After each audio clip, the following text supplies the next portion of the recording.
A new 4th of July video message from former Vice President Joe Biden offers a sharp contrast to President Trump's speech last night at Mount Rushmore. Let's take a look. We have a chance now to give the marginalized, the demonized, the isolated, the oppressed a full share of the American dream. We have a chance to rip the roots of systemic racism out of this country. We have a chance to live up to the words that have founded this nation. This Independence Day, let's not just celebrate the words. Let's celebrate that promise. Commit to work. The work we must do to fulfill that promise. And joining me now, Betsy Woodruff-Swan, national correspondent at Politico and also an MSNBC contributor. Good to see you, my friend, on a holiday. Thank you for taking time out for us. I'm curious what you make of this contrast between the message from Joe Biden compared to what we heard from the president last night. It really couldn't be bigger. And I think one of the key takeaways from the president's speech, of course, there are many, is that it was foreshadowing what the coming months of his campaign are going to look like. President Trump's reelection campaign is not going to focus on reaching across the aisle or trying to persuade people who may be on the fence or may be undecided to vote for him. Rather, it's going to be focused on energizing and angering his base, making them feel that they have to choose between reelecting him and descending into a dystopia of fascism, to use a word that he used in that speech last night, and essentially try to galvanize people through a dark and fearful spectacle that he will be creating. Biden, meanwhile, is giving a very different vision of what his presidency might look like and why people should vote for him, both acknowledging what the protesters are doing, acknowledging the underlying immense problems that these protests have addressed, while also trying to present an optimistic view about how things in this country can be better going forward. Betsy, is anybody in the Trump campaign looking at the polling numbers? I mean, you're talking about this approach. It does not seem to be working with him, and that would include in swing states. It doesn't seem to be working. They are looking at the poll numbers. And this past week is when the mood on the campaign shifted from one of pessimism to essentially panic.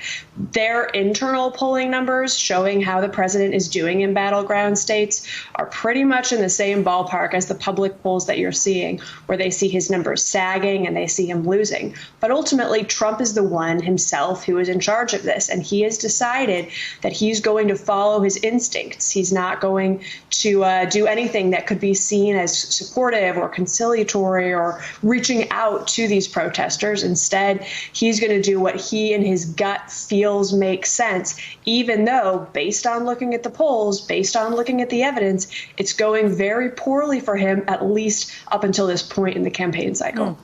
So we have former President Barack Obama, who has responded to the video we saw of Joe Biden there, tweeting, "Let's all do whatever we can to help Joe Biden expand that promise to all Americans." How much do you think the Obama factor is helping Biden in his campaign right now?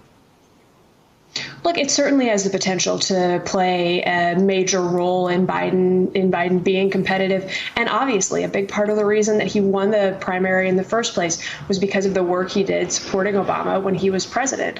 Part of the reason that he was able to emerge victorious through that very competitive and crowded primary field was that he won support from so many African-American voters, in part because of the role that he played supporting Obama in building a historic legacy. So it's something that has the potential, of course, to be an incredibly valuable asset. Anything that the former president and former first lady do is going to be immensely valuable to the Biden campaign. And one of the key things to keep an eye on over the coming months is just how active Obama and the former President Obama and his wife, Michelle Obama, are as we move forward in the campaign. Yeah, we're keeping a close eye on that, certainly.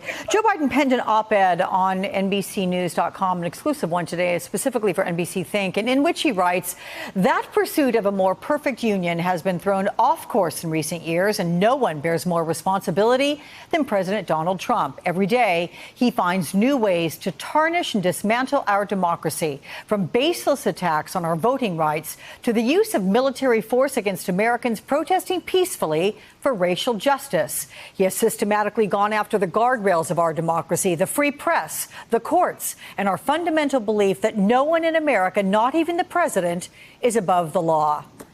Pretty powerful words there. How much do you think that's messaging is going to resonate with voters? It's going to be a key part of Biden's campaign message.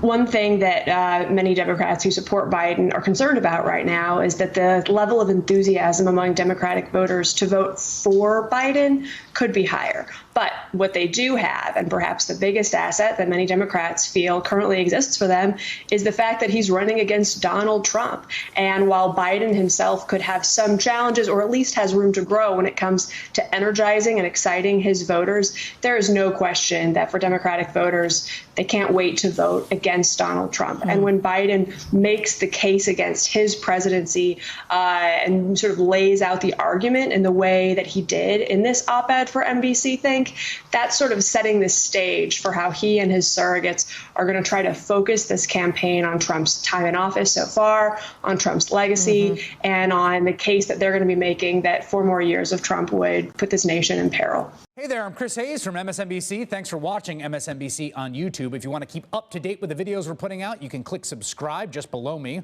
or click over on this list to see lots of other great videos.